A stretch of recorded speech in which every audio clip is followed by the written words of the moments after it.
विद्यावती कौर, ये आपको बताना है। तो बचपन में तो आप लोग जानते ही हैं कि आपका भई नज़दीकी शिक्षा पहले होती थी, तो उसी तरह भगत सिंह जी की भी शिक्षा जो है वो नज़दीकी शिक्षा शुरू हुई और उस समय पे इनकी परीक्षा होती थी, मतलब ग्रेजुएशन से पहले होता था एफए का एग्ज़ाम। तो एफए का एग्ज़ाम इन्होंने पास किया और बचपन से ही चूँकि आप सबको ये याद रखना है कि इनका जो घर था, इनका जो परिवार था, वो एक क्रांतिकारी परिवार था। क्रांतिकारी परिवार हम उसको क्यों कह रहे हैं? तो एक आपका रिवॉल्यूशनरी फैमिली क्योंकि जो आपका उस समय पे गदर आंदोलन था, गदर आंदोलन में इनका परिवार सीधे तौर से जुड़ा रहा था और गदर आंदोलन को इनके पिताजी ने काफ़ी चंदा भी दिया था। तो उस समय पर अगर हम आपसे बात करें तो लगभग ₹1000 का चंदा उन्होंने दिया गदर आंदोलन को। इनके पिताजी लाला लाजपत राय जी के साथ में पिताजी भी एक्टिव थे और इनके चाचा, जिनका नाम है अजीत सिंह।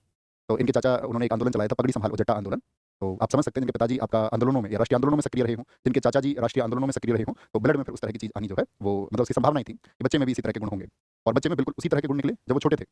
तो एक बार कहते हैं कि आनंद मेहता इनके पिता किशन जी जो हैं, पिता किशन उनके दोस्त थे और वो गाँव में आए हुए थे, वो कांग्रेस के कार्यकर्ता थे आनंद मेहता। तो जब गाँव में आए हुए थे तो उन्होंने भगत सिंह को देखा कि छोटे से बच्चे हैं, हम सबने छोटी कक्षाओं में सुनी, तो छोटे से बच्चे थे भगत सिंह और आपका खेत में कुछ ऐसे लगा रहे थे लकड़ियों को। तो मेहता जी ने पूछा उनसे कि भई भगत सिंह तुम क्या कर रहे हो? तो उन्होंने बोला बंदूक के बीज बो रहा हूँ। मतलब कि बंदूकें बो रहा हूँ। उन्होंने बोला कि इन बंदूकों से तुम क्या करोगे? तो उन्होंने बोला कि मैं अपने देश को आज़ादी दिलाऊँगा और अपने चाचा जी को छुड़ा करके लेकर आऊँगा। तो आप समझिए छोटे से बच्चे थे, एक किस्सा आता है उनका जब कहते हैं कि उनकी 7 वर्ष की अवस्था थी और छोटी उम्र उनकी थी। तो आप समझ सकते हैं बच्चे के अंदर जो है देशभक्ति की भावना कूट-कूट के भरी हुई थी। पढ़ाई का दौर शुरू होता है और आपका अगर हम बात करें आपसे कि उन्होंने आपका एफए की परीक्षा पास करने के बाद में मैट्रिक के बाद में बीए में एडमिशन की उनकी बात चली, 16 वर्ष उनकी उम्र हो चुकी थी।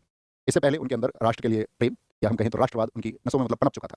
जैसा कि एक किस्सा आता है उससे आप समझ सकते हैं 13 अप्रैल 1919 इस समय पर क्या उम्र रही होगी भगत सिंह जी की तो आप मुझे बताएँ एक बार लिख करके। तो आप कहेंगे भैया इतनी अवस्था में यानी कि लगभग 12 वर्ष की उम्र में, तो आप ये समझेंगे कि बच्चे को लगभग उतनी चीज़ों का ज्ञान नहीं होता है। लेकिन भगत सिंह अपने स्कूल से 30 किलोमीटर दूर वहाँ जलियांवाला बाग की मिट्टी में और उस मिट्टी को एक सीसी में भर करके लेके आए और घर वाले बड़े बेचैन रहे कि भगत सिंह कहाँ रहे दिन में? कहाँ चले गए थे? तो वो अपने घर पहुँचे और घर पहुँच करके उन्होंने बताया मैं जलियांवाला बाग से ये मिट्टी लेकर के आया हूँ, ये हमारे शहीदों का खून है। तो फिर वहाँ पर कहते हैं सब स्थानीय लोगों ने वहाँ पर उस सीसी जिस सीसी में मिट्टी भरी हुई थी, उस पर उन्होंने आपका सब लोगों ने फूल चढ़ाए। भावनाओं का उम्मीद करूँगा एक बार आप बताएँ थम्स अप करके मुझ तक ये बात पहुँचाएँ तो आप समझ गए होंगे 16 वर्ष यहाँ पर बहुत इंपॉर्टेंट बात है। और 16 वर्ष की उम्र तक याद रख लेना, अगर मैं आपको छोटी सी चीज़ यहाँ पर बताऊँ लिखना, उनकी पसंदीदा किताबें, यूँ तो बहुत किताबें उन्हें पसंद थी। उनकी पसंदीदा किताबें, his favourite books, his his favourite books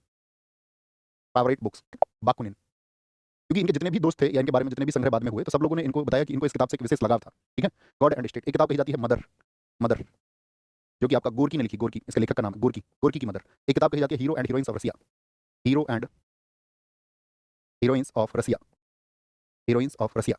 यहाँ पर मतलब जो रूसी क्रांति हुई, रूसी क्रांति में वहाँ के जो पुरुष और महिलाओं ने योगदान दिया, तो उसमें एक आती हैं आपका अगर हम बात करें वेरा फिगनर, उनसे बहुत प्रभावित थे वो, लिख लेना। वेरा फिगनर से बहुत प्रभावित थे। रूसी महिला थी, बहुत प्रभावित थे, बहुत प्रभावित थे। इनके कैरेक्टर को मैं समझाना चाह रहा हूँ आपको कि किस तरह का इनका अध्ययन था और जितनी भी कम्युनिज़्म पर बुक्स थी इनकी, साम्यवाद पर जितनी भी पुस्तकें लिखी गई, हमने पॉलिटी में आपको समझाया था साम्यवाद क्या होता है, ठीक है? समाजवाद पर जितनी भी पुस्तकें लिखी गई थी, दुनिया की जितनी भी पुस्तकें थी, उनका अपनी युवावस्था में अध्ययन कर चुके थे। आप समझिए क्या पोटेंशियल रहा होगा। अच्छा खाने के शौकीन थे, एकदम से बढ़िया खाते थे, सब कुछ खाते थे, वेज, नॉन-वेज सब। और कहते हैं रसगुल्ले इनके प्रिय थे। जेल में भी अक्सर ये कई बार तो अपने दोस्तों से मज़ाक करते हुए उस संदर्भ में भी ज़िक्र आता है कि इनको रसगुल्ले बहुत प्रिय थे। ठीक है, मतलब अच्छा खाते थे, अच्छा खाने के शौकीन थे, ये मैं आपसे कहना चाह रहा हूँ। तो वेरा फिंगर बहुत प्रभावित थे किन से? ये एक महिला का नाम है, ये देख लेना, वेरा फिंगर से ये बहुत प्रभावित थे भगत सिंह। ये तो इनके अध्ययन से संबंधित कुछ बातें रहीं, बहुत सारे दोस्तों ने इनके अलग-अलग किताबों पर अक्सर जब इन्होंने पत्र लिखे अपने, तो अपने अंतिम समय पर भी इन्होंने सिर्फ़ और सिर्फ़ अपने साथियों से, अपने परिवार से किताबें मँगाई ज़्यादातर। और उसमें अक्सर किताबों की सूचियाँ देते थे कि इन किताबों को मुझे उपलब्ध करा दीजिए जब ये जेल में थे। तो अक्सर ये पढ़ते थे। इनके सब दोस्तों ने कहा है कि मतलब ऐसा कोई समय नहीं होता था जब भगत सिंह के हाथ में कोई किताब ना होती हो, जब भगत सिंह के पास में कोई किताब ना होती हो। और ज़्यादातर इनके दोस्तों ने कहा है कि इनसे ज़्यादा अध्ययन करने वाला कोई व्यक्ति हमने देखा नहीं है। ठीक है, चाहे इनके दोस्त जयदेव रहे हों या अन्य जो भी इनके आपका अगर उस समय की बात करें समकालीन जितने भी साथी थे या बाद की जो रिसर्चेज़ है उनमें कहा गया है कि इन्होंने मतलब बहुत पढ़ा है, हद से ज़्यादा पढ़ा है। ठीक है? तो ये इनकी किताबें हुई और फिर हमने बताया आपको, ठीक है? सब पढ़ाई दादी जज कौर चाहती थी कि बहुत प्रेम भी करती थी इनसे, वो चाहती थी कि भगत सिंह की शादी हो, जल्दी उनकी शादी हो। और यहीं पर कहते हैं कि उस समय के आपका इनके नज़दीक में, इनके मतलब आपका नज़दीकी लोग मतलब एक स्थानीय व्यक्ति थे, काफ़ी समृद्ध व्यक्ति थे, तो वो इनका रिश्ता लेकर के आए और भगत सिंह को ये बात पता चली तो उन्होंने अपना घर छोड़ दिया। तो जब उन्होंने घर छोड़ा तो हम पत्रों का रेफरेंस इसीलिए ले रहे हैं, या तो मैं आपको सारी पत्र एक साथ पढ़ के सुनाऊँ? मुझे बताइए। जिनको हूबहू मैं आपको सुनाना चाहता हूँ, मैं किसी भी तरह से कोट कर सकता हूँ, लेकिन मैं चाहता हूँ कि मैं उन पत्रों को आपको हूबहू पढ़ के सुनाऊँ, हूबहू, हूबहू। याद रखना, सन 1923 में भगत सिंह नेशनल कॉलेज लाहौर के विद्यार्थी थे। जन जागरण के लिए ड्रामा क्लब में भी भाग लेते थे। क्रांतिकारी अध्यापकों और साथियों से नाता जुड़ गया था। भारत को आज़ादी तो भगवती चरण वोहरा से इनकी मुलाकात हुई और फिर एक महत्वपूर्ण गठन यहाँ पर होता है 1926 में। 1926 में अब यहाँ पर एक प्रश्न आपके दिमाग में आएगा कि भई वापस घर गए या नहीं गए? तो वापस ये घर चले गए थे जब उनके पिताजी ने इनको आश्वासन दे दिया था कि भई तुम्हारी शादी नहीं कराएँगे लेकिन तुम्हारी दादी की तबीयत खराब है तो ये वापस चले गए और अपनी दादी की खूब सेवा इन्होंने की, ठीक है? और उसके बाद में क्रांतिकारी आंदोलन से भी जुड़े रहे। तो 1926 में नौजवान भारत सभा की स्थापना की। नौजवान भारत सभा की नौजवान भारत सभा की स्थापना की। एस्टैब्लिश द नौजवान भारत, सभी युवाओं को इस जो हमारा राष्ट्रीय क्रांतिकारी आंदोलन चल रहा है, इस नेशनल मूवमेंट में उन सबके लिए सचेत करना, उन सबको जोड़ना और गाँव-गाँव जाकर के सभा कर करके उनके अंदर उस क्रांति को पैदा करना। और वो उसमें बहुत सफल भी हुए, उस समय पर बहुत एक्टिव मेंबर थे नौजवान, कहते हैं नौजवान भारत सभा में उस समय पर लाखों लोग हुआ करते थे। और इसी वर्ष 1926 में लाहौर में एक बम विस्फोट हुआ, दशहरा के समय पर। क्या हुआ था इस समय? याद रखना, छोटी-सी घटना लिख लो। 1926 में लाहौर में दशहरा पर बम विस्फोट, दशहरा पर एक बम विस्फोट हुआ, बम विस्फोट, एक बम विस्फोट। इस वर्ष में आपका क्या आंसर आएगा? तो आप कहेंगे 1926 में पहली बार गिरफ्तार हुए, ठीक है? और इनको पहली बार जेल भेजा गया और जेल रहे उस समय पर आपका अगर हम बात करें तो जेल में रहे थे 5 सप्ताह। आपने भगत सिंह जी के बारे में कहा जाता है कि उनके 4 फोटो हैं, 4 फोटो वास्तविक फोटो, और उसके अलावा उनका एक आपका स्कूल के एक ड्रामा में खड़े हुए फोटो है जो सभी लोगों के साथ में है। अकेले सोलो पिक्चर उनके सिर्फ 4 हैं, बाकी बाकी जितने भी प्रिंटेड आप देखते होंगे या इधर-उधर के जितने भी फोटो हैं वो सब काल्पनिक फोटो हैं उनके। हकीकत के फोटो उनके 4 हैं। अगर मैं आपको दिखाना चाहूँ इस पुस्तक में फोटोग्राफ्स भी दिए हुए हैं। साइमन हुआ, और साइमन कमीशन क्या था, ये संक्षेप में समझिए कि 1919 में कोई एक सुधार आए थे, मॉन्टेग्यू चेम्सफोर्ड सुधार, आप सब जानते हैं, जिससे भारतीय नाराज थे और उनकी समीक्षा की जाए, उनको रिव्यू किया जाए कि भई ये भारतीयों के पक्ष में नहीं है, तो इसके लिए एक डेलीगेशन भेजा ब्रिटिश सरकार ने। लेकिन उसमें भारतीय भी होने चाहिए थे, अगर भारतीयों से संबंधित किसी विषय वस्तु की जांच होनी है, लेकिन भारतीयों को उसमें शामिल नहीं किया गया। और क्योंकि साइमन कमीशन जो था इसमें सिर्फ और सिर्फ अंग्रेज थे, इसीलिए इसका नाम और क्या रखा गया, इसीलिए नाम रखा गया इसका व्हाइट मैन कमीशन, भारतीयों की तरफ से। और इसका खूब विद्रोह हुआ। ये 3 फरवरी 1928 को पहली बार बंबई में आया, तो वहीं से इसका विद्रोह शुरू हो गया और भारतवर्ष में जगह-जगह विद्रोह होता रहा। और जब ये लाहौर में, पंजाब में जाने की बात इसकी हुई, तो यहाँ पर सरदार भगत सिंह जी और लाला लाजपत राय जी की आपस में एक मीटिंग हुई और लाला लाजपत राय जी को इस बात का नेतृत्व सौंपा गया कि भई आपको इसका जो विरोध प्रदर्शन होगा उसमें आगे रहना है। और लाला जी एक भीड़ के साथ में, काफ़ी लोग थे यहाँ पर आपका विद्रोह के लिए, तो लोग यहाँ पर इकट्ठे हुए। और तो ब्रिटिश सरकार ने उनके लिए वही उसकी दमनकारी नीति थी। जब इन लोगों ने नारे लगाए, go back Simon, go back Simon, उस भीड़ में सब लोग थे, भगत सिंह जी भी थे, लाला लाजपत राय जी भी थे, पंडित जवाहरलाल नेहरू भी उसी में थे, सब लोग थे। मतलब उस समय के ज़्यादातर क्रांतिकारी वो लाहौर पंजाब पहुँच चुके थे। तो ब्रिटिश सरकार ने क्या किया, वहाँ पर आपका लाठियों से प्रहार शुरू किया, क्योंकि उस समय पर आपका सुपरिटेंडेंट ऑफ पुलिस था स्कॉट। कौन था इस घटना में? जो पंजाब में एसपी था, सुपरिटेंडेंट ऑफ पुलिस, उसका नाम था स्कॉट। और जो असिस्टेंट सुपरिटेंडेंट ऑफ पुलिस, या जिसको डीएसपी भी कई बार लिखा गया, डिप्टी सुपरिटेंडेंट ऑफ पुलिस, वो था सैंडर्स। सैंडर्स इसके आदेश पर सैंडर्स इसके आदेश पर सैंडर्स ने खूब लाठियां यहाँ पर प्रहार की, खुद स्कॉट ने भी। और लाला जी के सिर पर आपका बहुत गंभीर घाव आए, जिसके बाद में आप जानते हैं लाला लाजपत राय जी ने एक बात कही थी कि मेरे सिर पर लाठी का एक-एक प्रहार अंग्रेजी साम्राज्यवाद के ताबूत की कील बनकर के उभरेगा। ये स्टेटमेंट है उनका, और लाला जी बहुत गंभीर हो गए। उसके बाद में 17 नवंबर 1928 को लाला जी की डेथ हो गई। 17 नवंबर या 30 अक्टूबर से 17 दिन बाद 17 नवंबर को क्या हो गया, लाला जी की डेथ हो गई। याद रखना 17 नवंबर को लाला लाजपत राय जी, लाला जी, लाला लाजपत राय की डेथ। उनके प्रमुख नेता रहे, उनकी पत्नी ने ललकारा था भारतीय युवाओं को कि क्या इस भारत में कोई ऐसा युवा, क्या भारत में ऐसा कोई उबलते जोश वाला व्यक्ति नहीं है जो लाला जी की मौत का बदला ले सके। तो डिमांड उठी, लाला जी की मौत का बदला होना चाहिए। और यहीं पर ये बात हुई कि लाला जी की मौत का बदला लिया जाएगा। और लाला जी की मौत का जब बदला लिया जाएगा तो उसके लिए दिन भी निर्धारित हुआ, लोग भी निर्धारित हुए, लोग भी इसके लिए निर्धारित हुए। और वो लोग कौन-कौन थे, ये बात याद रख लेना। यहाँ पर आपका पहचान का जो काम दिया गया, पहचान का कार्य, अभी हम पत्र पढ़ेंगे बाद में बहुत सारे, है ना। पहचान का कार्य वो था आपका, किसको दिया गया था, जयगोपाल को। जयगोपाल भाई, तुम आपका स्कॉट को पहचानना है तुम्हें, स्कॉट को। दूसरा आपका जो चंद्रशेखर आजाद थे, इन्हें पूरे एक्शन की देखरेख करनी थी, लीडर यही थे, पूरे एक्शन की देखरेख वो किसने की, सैंडर्स हत्या में पूरे एक्शन की देखरेख किसने की, क्या बोलोगे, चंद्रशेखर आजाद जी थे।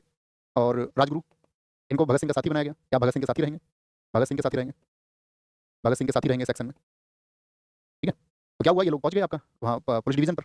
और पुलिस डिवीजन पर जब आपका बाहर निकल के आ रहा था, आपका स्कॉट को मारना था और जिम्मेदारी थी जयगोपाल के पास में, तो उन्होंने देखा, उन्होंने इशारा कर दिया, इशारा कर देना जब आए, तो उन्होंने इशारा कर दिया।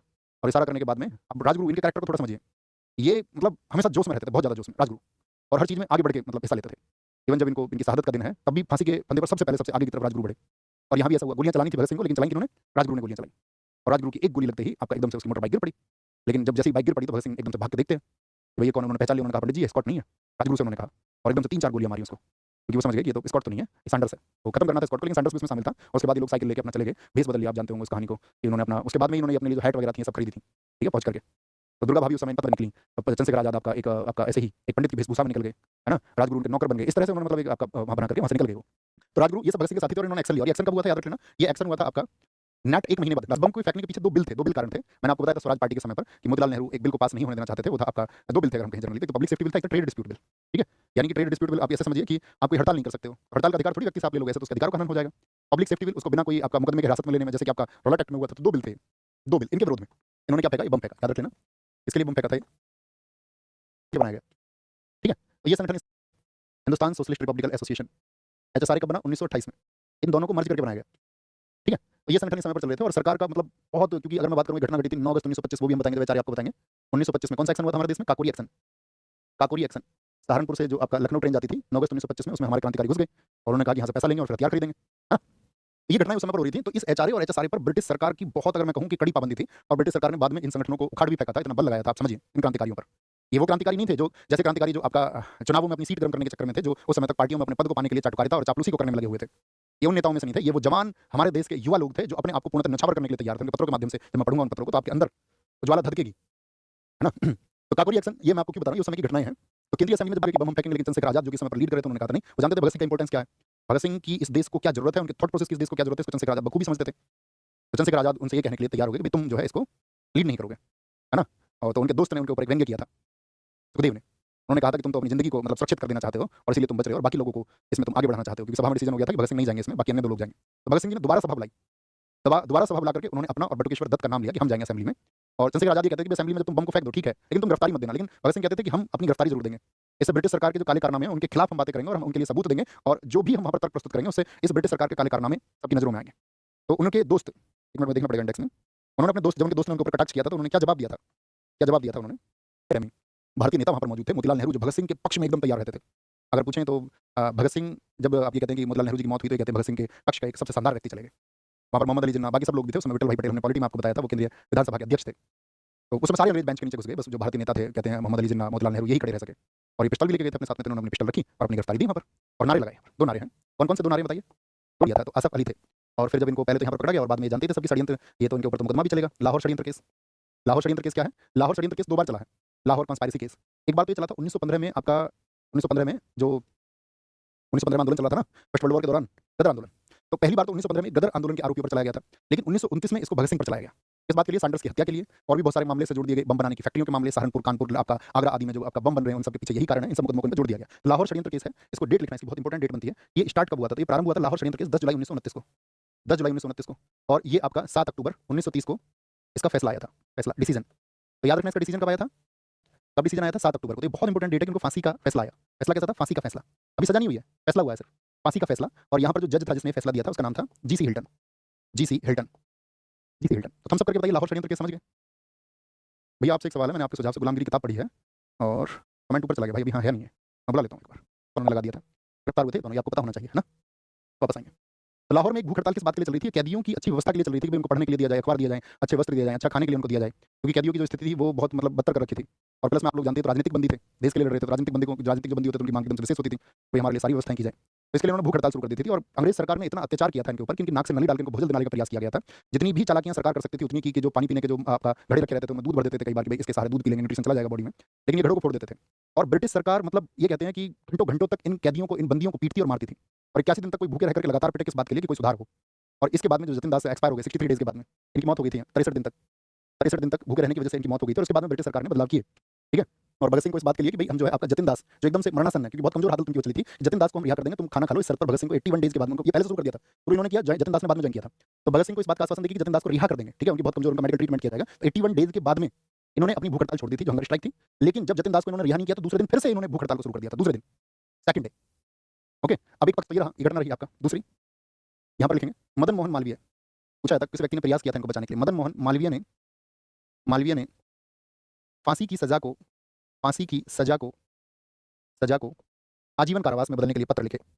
आजीवन कारावास में बदलने के लिए, कारावास में बदलने के लिए इसको चेंज कर दिया जाए, लाइफ इंप्रिजनमेंट कर दिया जाए, फांसी से बदलने के लिए पत्र लिखे। Wrote letters to convert the, बोलेंगे तो इसमें एक बार कहता है कि गांधी चाहते तो बचा सकते थे, इन्हें एक आंदोलन करना चाहिए था। दरअसल में उस समय पर अकेले भगत सिंह एक राजनीतिक बंदी नहीं थे जो इस तरह की सजा का इंतजार कर रहे हो, और ब्रिटिश सरकार की भी बिल्कुल मंशा नहीं थी। गांधी ने विचार करने के लिए कहा, लेकिन ब्रिटिश सरकार ने इसके लिए साफ तौर पर मना कर दिया कि गांधी इरविन समझौते में सिर्फ एक मुद्दे को यदि छोड़ा जाएगा तो बातें होंगी, अदरवाइज बातें नहीं होंगी।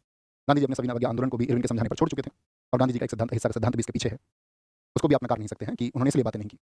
अब बात आती है कि हम वो पत्र आपको सुनाएंगे कि आप समझ जाओगे कि क्या गांधी जी स्वयं चाहते भी तो भी क्या बचा सकते थे, ब्रिटिश सरकार भी चाहती तो भी। याद रखें 30 सितंबर 1930 को भगत सिंह के पिता सरदार किशन सिंह ने कर्नल को एक चीज के जो घटना की मंशा है उस पर गौर दिया जाना अनिवार्य है। ऐसी ही एक घटना 13 अप्रैल 1919 को जलियांवाला की हुई, लेकिन जनरल डायर को यह कहकर के पुरस्कृत किया गया कि उसने तो ब्रिटिश सरकार के लिए कार्य किया है और वहां होते विद्रोह को दबाने का प्रयास उसने किया है। उस विद्रोह को उसने दबाया क्योंकि उसकी उस घटना के पीछे मंशा कहकर के आपने डायर के पक्ष को या डायर का बचाव आपने कर लिया।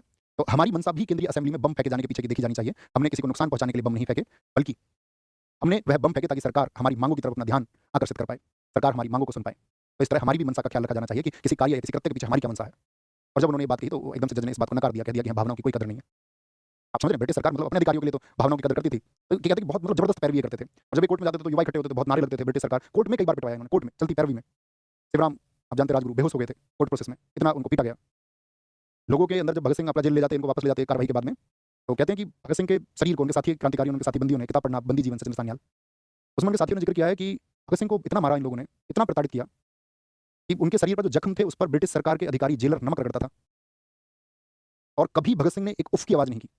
कभी कहते हैं कि जब उनके शरीर पर, उनके घावों पर नमक रगड़ा जाता तो उनकी प्रतिक्रियाएं ऐसी होती जैसे कोई उनकी मालिश कर रहा हो। क्योंकि कहते भगत सिंह 5 फुट 10 इंच के बहुत ताकतवर नौजवान थे, बहुत ताकतवर, इतने ताकतवर कि उस ग्रुप में सबसे ज्यादा ताकतवर माने जाते थे चंद्रशेखर आजाद। एक बार तो उन्होंने चंद्रशेखर आजाद को भी ऐसे मजाक मजाक में कुश्ती में हरा दिया। तो ब्रिटिश सरकार ने इतनी मतलब इतना प्रताड़ित उनको किया कि भगत सिंह एक बार तो अपनी सुनवाई में स्ट्रेचर पर आए, खड़े भी नहीं हो पा रहे थे, लेकिन वो इस बात को तवज्जो देते थे कि मैं अपने मुकदमों की पैरवी स्वयं करूं ऐसी हालात में भी। ये उस बात को लिख रहे हैं, ये मैं आपको बताना चाह रहा था कि मैंने अपने बचाव पक्ष की कभी कट नहीं की। आगे क्या पता, समझ गए? तो मुझे एक बात बताइए, इस पक्ष पर आप जान गए होंगे कि भगत सिंह स्वयं के क्या विचार थे, वो स्वयं को बचाना चाहते थे। आप मुझे बताइए यस और नो, क्योंकि उनको पता था कि उनकी जो शहादत है ना वही इन क्रांतिकारी युवाओं के दिल में एक चिंगारी पैदा करेगी। अगर वो बच गए तो जो लोग, उनका मानना ये था कि हमारे समय पर जो लोग उस शहादत से बच जाएंगे वो भविष्य में क्या प्राप्त कर लेंगे।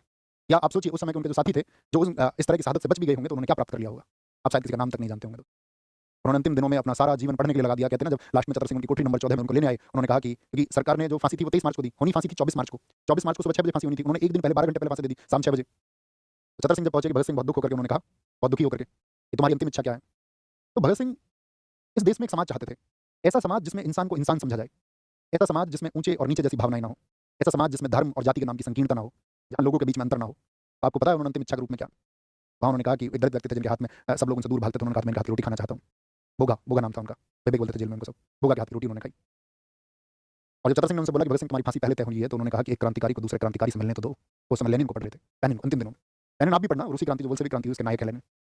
ब्रिटिश सरकार ने 1 घंटे तक उनको हैंग किया, लटकाए रखा। उसके बाद उनके शरीर को काट करके छोटे-छोटे टुकड़े कर करके केरोसिन लकड़ी लेकर के उधर पीछे फिरोजपुर के पास में उनके सबों को जला दिया। तो भीड़ वहाँ पहुँच गई, क्योंकि भीड़ इकट्ठी होने लगी थी। ब्रिटिश सरकार को ये मनसा थी कि कल तक तो बहुत भीड़ आ जाएगी इस पर, लाहौर सेंट्रल जेल पर। तो उन्होंने इसे 12 घंटे पहले कर दिया। अंतिम संस्कार भी नहीं किया ठीक से। अपनी रिपोर्ट्स में लिखा हमने आपका रीति रिवाज से संस्कार किया है। तो भीड़ पहुँच गई और अर्ध जले शरीर को उन्होंने टेक ओवर किया और फिर विधि विधान से सारा काम किया। इसलिए समाधि भी पूछे आपसे कहाँ पर है? भगत सिंह जी की तो फिरोजपुर में है। फिरोजपुर में, ठीक है? तो पांदी विन समझौता, अब आप समझ गए कि गांधी जी खुद को बचाना चाहते थे या नहीं? क्या बोलेंगे यहाँ पर? एक तो ये बात होगी, एक क्या है आपका, और हम बात करते हैं भगत सिंह जी की सोच क्या थी, सोच। तो आप समझ गए वो कैसा समाज चाहते थे, मतलब बहुत कुछ लिखा है। मेरे शब्द बहुत थोड़े हो जाएँगे। आप ये अध्ययन करोगे तो उस गहराई को समझ पाओगे।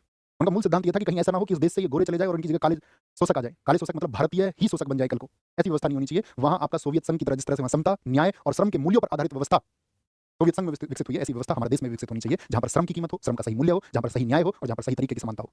ये उनके मूल सिद्धांत थे। पूरे जीवन भर उन्होंने प्रयास किया। आप जानते हैं वो एकदम से नास्तिक थे। अंतिम समय उसी बात के लिए मैंने टेलीग्राम चैनल पर जो पिन है उसमें 11 पेज का उनका एक लेख दिया, जो उनके दोस्तों ने कहा तुम्हें घमंड आ चुका है इसलिए तुम नास्तिक हो। तो उन्होंने क्या विवरण दिया उसका, वो वहाँ पर प्रस्तुत है, ठीक है? यहाँ पर इनकी बुक्स लिख लेना। एक तो पहले तो मैंने बताई थी इनकी पसंदीदा बुक्स, इनकी जो बुक्स है, इनकी बुक्स है आपका आइडिया ऑफ सोशलिज्म,